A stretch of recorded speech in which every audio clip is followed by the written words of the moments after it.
Well, hi everyone. Have you ever been called a people pleaser? Uh, I actually think it's kind of a good thing, and that's what we're going to be talking about today. If we could just recast its meaning, and so today's episode, the pros of being a people pleaser, and that's our focus for today. Hi, if we haven't met yet, I'm Doug Newton, a pastor for 45 years. A national award-winning magazine editor and author of 24 books, and this is At the Intersection with Doug Newton, where scripture, culture, and character meet. Now, I'm here to help you pursue the kind of character needed to align with scripture faithfully and to engage culture graciously.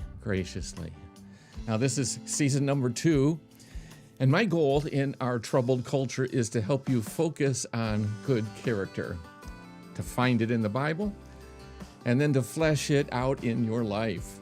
So follow along with me is what I'm asking, and I guarantee you will relate to your corner of the world with exemplary grace and fresh impact. Now remember, this is a no gripe zone. Our question's not, what's wrong with our culture? It's about what's the right way to respond. So here we go. I've been thinking, many of our social and cultural commentators, and I believe accurately, refer to our culture as a culture of self. There's a ton of evidence that justifies that assessment, I think. In 2019, the New York Times columnist David Brooks exposed much of the me-ness, not meanness, but the me-ness. Also, though sometimes me-ness turns to meanness, right? But the me-ness, the me-centeredness of our culture is something that he began to talk about, and he exposed it in a way that was kind of akin to C.S. Lewis's famous Screwtape Letters, as if he were espousing the exact opposite of what he believes. So, for example, here are just a couple of paragraphs that he wrote. And remember, this is not what he actually believes, but he's writing as if this is an essay that he does believe. He writes, "We live in a culture of selfism, a culture that puts tremendous emphasis on self-care and self-display. And one of the things we've discovered is that you can be a very good person while thinking only about yourself." He goes on, "Back in the old days, people thought morality was about living up to some external standard of moral excellence. Abraham Lincoln tried to live a life of honesty and courage, and Mother Teresa tried to live up to the standard of selfless love. But now we know this is actually harmful. In the first place, when people hold up external standards of moral excellence, they often make you feel judged. These people make you feel sad because you may not live up to this standard. It's very cruel of them to make you feel troubled in this way." And he goes on to ridicule those who arrogantly hold up moral standards, and he argues that, quote, "These days we don't base our values on moral excellence, but on meaning, based on what makes you feel good and allows everybody to, quote, define meaning in his or her own way." And now again, remember, all of this is tongue-in-cheek. The whole essay goes on that way, and he never comes in and says, "Now, I don't really believe this." You got to pick that up on your own, right? But it's all tongue-in-cheek as he exposes the selfism that leads to symptoms that we see in our culture today. He named a few. He said there's the erosion of a spirit of self-sacrifice. There's indignation as a sign of moral superiority. There's a compulsion to want to tell your story, but also silence others to make your voice heard. I think he nailed it. As a 40-year-long proponent of the importance of striving for moral excellence, I am well aware of how our culture actually does ridicule traditional values regarding moral character in just the way David Brooks imitates. So let me share one more outcropping of that me-centered spirit of our age. I mean, if I were adding another paragraph to David Brooks' article, I would try to write it in his voice, and it would sound something and say something like this. Well, back in the old days, people thought that healthy marriages grew in the soil of service and self-sacrifice, honoring and preferring one another, and seeking the happiness of the other. Today we know better. There is no payoff in wanting to please others ahead of yourself. Your own emotional health and happiness is prerequisite for vital relationships. People pleasers are pipe dreamers. Well, that's my attempt of being David Brooks. But that's the attitude today. Someone who lives life hoping to bring pleasure and contentment to others is scorned and labeled people pleaser.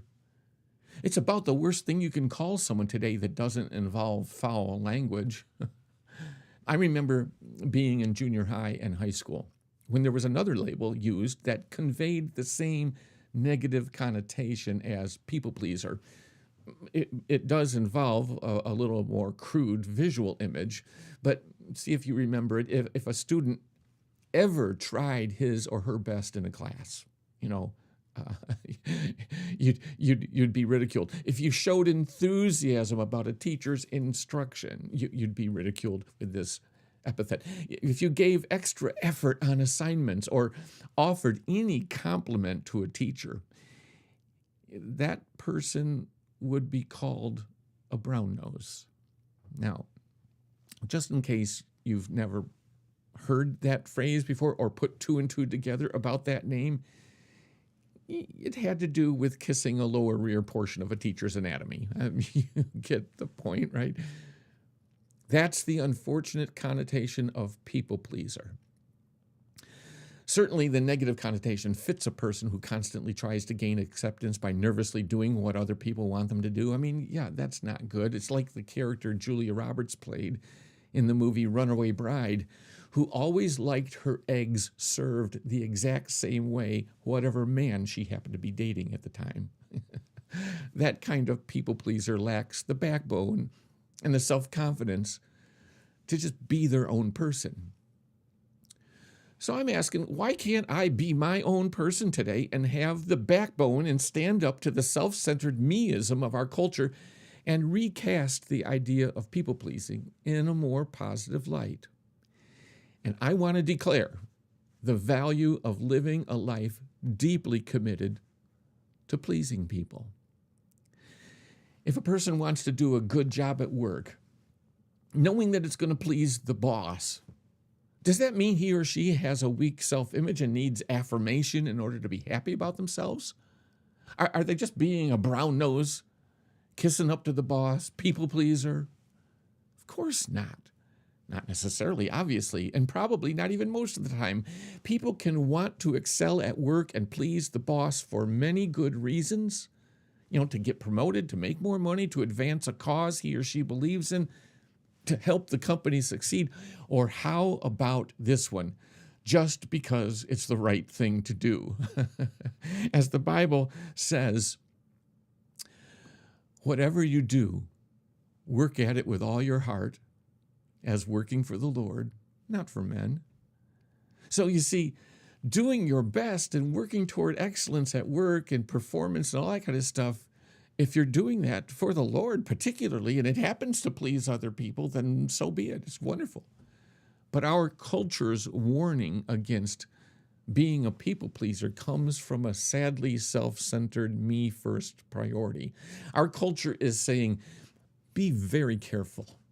You have a responsibility to pursue what pleases you if you want to enjoy emotional and psychological health. If you insist on being a person who wants to please others, well, then at least put yourself at the top of that list of those that you want to please. If you can't please others and yourself at the same time, choose yourself. That's our culture. But that's exactly where I disagree. I'm saying pleasing yourself first should not be your priority. But again, I'm also not saying that pleasing others should always be your first priority. Here's what I'm saying. Your orientation in life, your orientation, your general setting, your heading, where you dial in the navigation, your orientation in life should be to please others, a desire to please others, to think about what might please others. Before you march through your life hardly thinking about how your words and actions affect others because you have your culture's permission to do what pleases you, just think about them. That's my point. See, I'd like to recast the meaning of being a people pleaser to just simply being a person who's conscious of what might please or displease another person, just being conscious of it. And if you both can't have what pleases you, then at least be conscious at the moment of making a thoughtful decision. Sometimes it may be you that you should please. Sometimes it may be the other person, but at least think, notice, be aware. My idea of being a people pleaser simply means to be a considerate person. Consider, you see, think about it. Be a considerate. You consider their feelings and their desires. Now, here's a case in point that may seem really superficial, but let me use it as a metaphor that stands for thousands of things we might be doing that are similar to this. Now, before I tell you what it is, I readily admit it's going to sound like an old guy with a petty problem. It's going to sound like a curmudgeonly criticism of this generation. It's going to sound like a, well, in my day, kind of a complaint. That's why I'm appealing to you to see it as a representative issue that applies to thousands of other situations that may not sound as petty, right? You ready? And again, I'm going to admit, it's my deal. It's kind of comical, but more often than not these days, when I'm watching TV and I see close-ups of men in often, formal situations where they've got suit and tie on, or even more likely, men in a scene on a TV show when they are kissing a woman. More often than not, and I mean hardly ever do I see it different than this, the man isn't clean shaven. See what I mean? Sounds petty. I'm not talking about him having an intentional beard and so forth. I'm not even talking about men who have a heavy beard and they've got a 5 o'clock shadow at the time. And this picture doesn't even do justice what I'm talking about. I'm talking about men having 2, 3, 4, 5 days of scruffy stubble, and there he is kissing the girl. And more often than not, my immediate reaction is, and my wife Margie will attest to this, is to blurt out, "Shave, buddy, come on, just shave." Now, I know there are women who don't mind the scruff. I understand that. But you can't tell me that the majority of women really prefer 80 grit sandpaper rubbing their face and lips. Do they really want to be in a moment of passionate exfoliation? I understand that the scruffy look is considered cool these days. All I'm asking is that a guy should at least be considerate. Ask her, do you like it when I kiss you unshaven? If she doesn't really like the feel, then shave. Live a clean shaving life. In that case, be a person pleaser. Now remember, I said this is a metaphor, and I'm not recommending that anyone should dress only the way other people want them to dress, the way that other people are pleased if you dress that way, or want them to look if they're pleased. That goodness knows too many people are inappropriately controlled by some kind of power others have over them, and that's not good. I'm just saying, think of that. Think of that kind of question. You can choose not to do what pleases the other person, or you can choose to do it.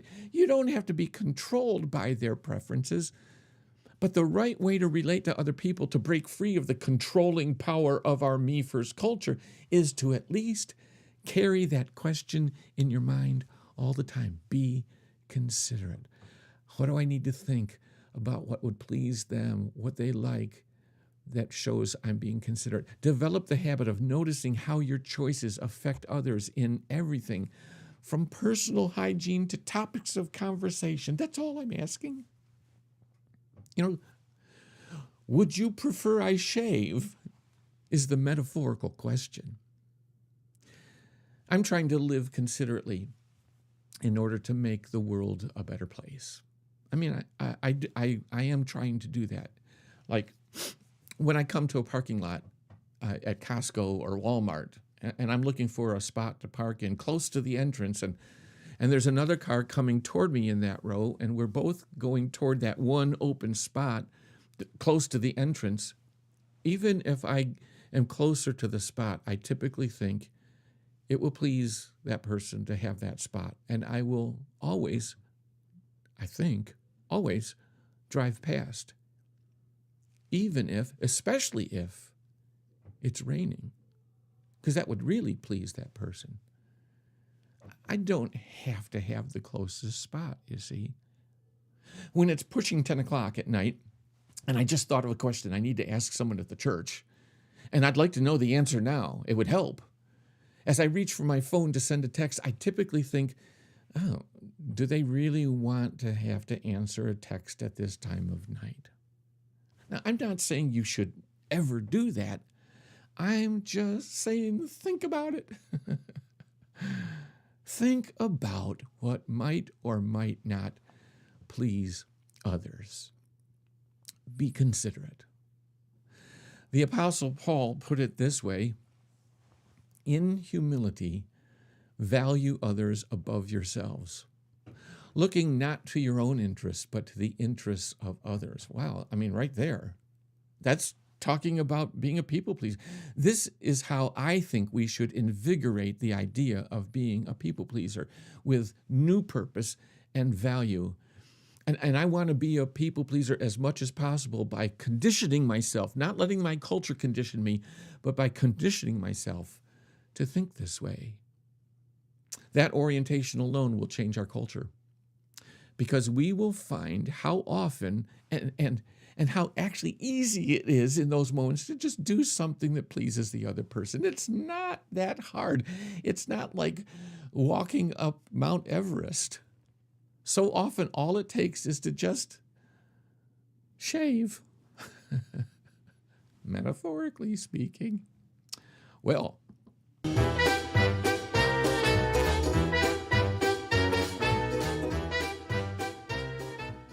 now I'm going to actually keep considering sort of this concept from a little different way by actually looking at a portion of Scripture. You remember, this segment, You've Got to Be Kidding, is where we encounter things that we read in the Bible that often leave us reacting, you've got to be kidding.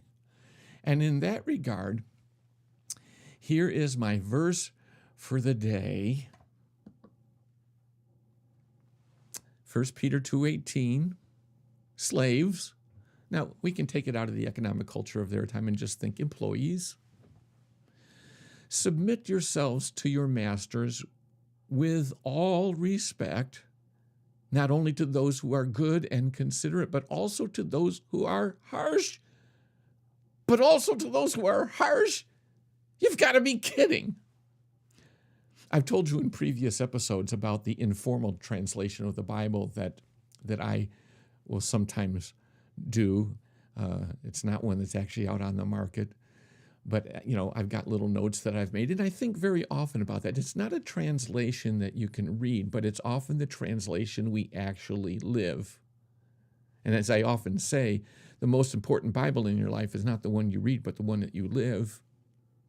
And I call this version the UOC version, because there are so many verses in the Bible where we read some command of the Lord, and then we add a condition under which we assume we don't have to follow the dictates of that command. And we preface that addition with the phrase, unless, of course, UOC. the UOC version. Now, we may not actually say that aloud, but it's what we immediately think. I mean, take this verse, for example. What if Paul had written, "Submit yourselves to your masters with all respect"? Our immediate reaction is to qualify that command with, well, unless, of course, your master is harsh or demanding or unjust. And you can often do that with a lot of verses of the Bible, but this is one of those rare cases where Paul anticipates that we're going to be looking for some wiggle room, so he hastens to add, before we can UOC it, he hastens to add, not only to those who are good and considerate, but also to those who are harsh. You've got to be kidding. He cuts us off from seeing any possibility of any other way of approaching those that are over us in authority. And I want you to know something that even makes this more, you've got to be kidding-ish. Twice, following that command that he has just written, he says that this is commendable. He uses that word. It's commendable. And both times he explains why. He says to behave that way because it is good and commendable to imitate Jesus and bear up under unjust suffering. He says, quote, follow in his steps.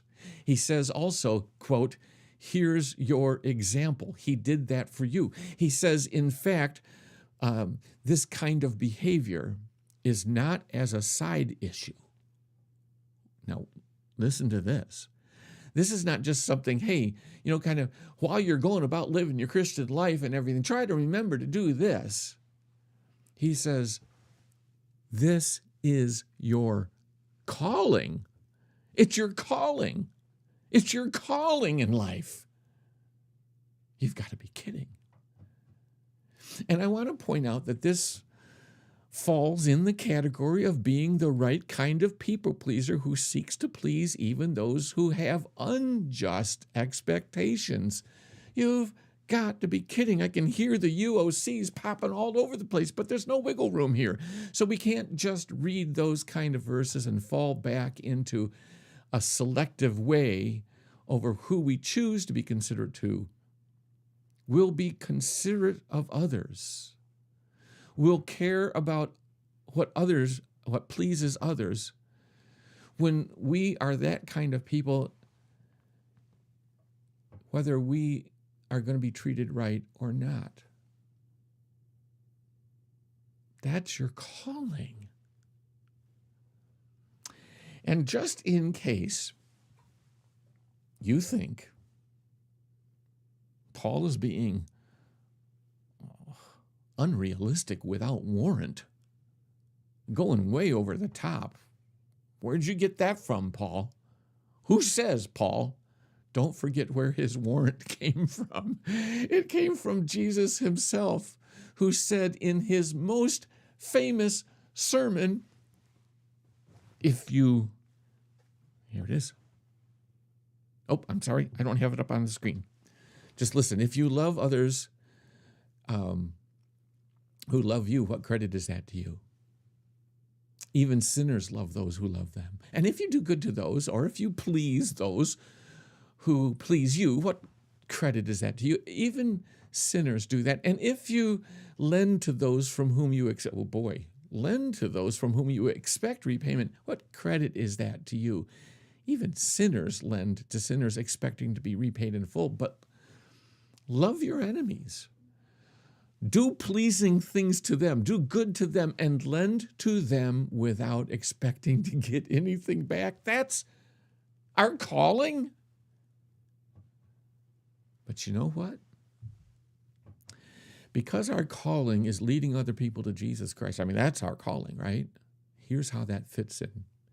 If more of us, if millions of us would just obey the Lord on this point, the whole world would change. In fact, if that's not outlandish enough, I would say we have no right to complain about the state of our world and culture if we're not being this kind of people pleaser. Because it just may be that the world is the way the world is because the world isn't seeing this kind of people pleaser. It may actually be the most effective form of evangelism, of good news. For just before, now listen, just before Peter wrote these, you've got to be kidding words, he had written this incredible claim. He said, and where is it? Oh, there it is. Is that it? Oh, rats. I didn't get it up on the screen. Sorry. I thought sure I got those done. He said this, live such good lives. Live such good lives, though they accuse you of doing wrong, that they may see your good deeds and glorify God on the day he visits us. I mean, my goodness. You want to hear that one again? Live such good lives among those who are not believers, that though they might even accuse you of doing wrong, they may see your good deeds and glorify God on the day that he visits us. Glorify God. People might actually become worshipers of God if they saw this kind of people pleaser. You've got to be kidding. Nope. Not kidding at all. Well, there you have it. Have I given you some pros about being a people pleaser? I hope so. And I really want to thank you for joining us in today. Now, I want to remind you again that, we're just getting this podcast rolling again, and we want to have this episode that we're calling, Ask Plaid Dad. But we're not going to manufacture some fake questions. But I would say, look, this is a great opportunity, this particular topic, to write in, because this topic, it is dangerous territory. This idea of wanting to please others, it can go overboard. It can be coming from a place of actual emotional weakness or brokenness and so forth. And so, there are questions that I'd love to answer or try to answer if you had some about this kind of topic, or the one that we had last week. But I also want to remind you that we're coming down to the last week of the month, and our plan is, we've already done one, to have a special segment the last week called Meet Us at the Corner, where Kelsey and my wife Margie and I will meet together, and we'll be on camera just chatting about the things that we've talked about over the past month. And I assure you that one of the things that we're going to be talking about is, how far do we go with this whole people-pleasing thing? And let's clarify exactly what that might look like. And there'll be a lot of questions that we'll cover then. But we'd love to have your questions, too, about this or any other thing that you might want to write in about. I'll put the email address up on the screen in just a moment. But again, I just want to thank you for joining us today. It's been a privilege to have you here. So next week, it's Meet Us at the Corner. Then we'll be back again at the beginning of June for another episode of At the Intersection with Doug Newton. Here's some links for you to check out. And we'll see you again soon. Bye.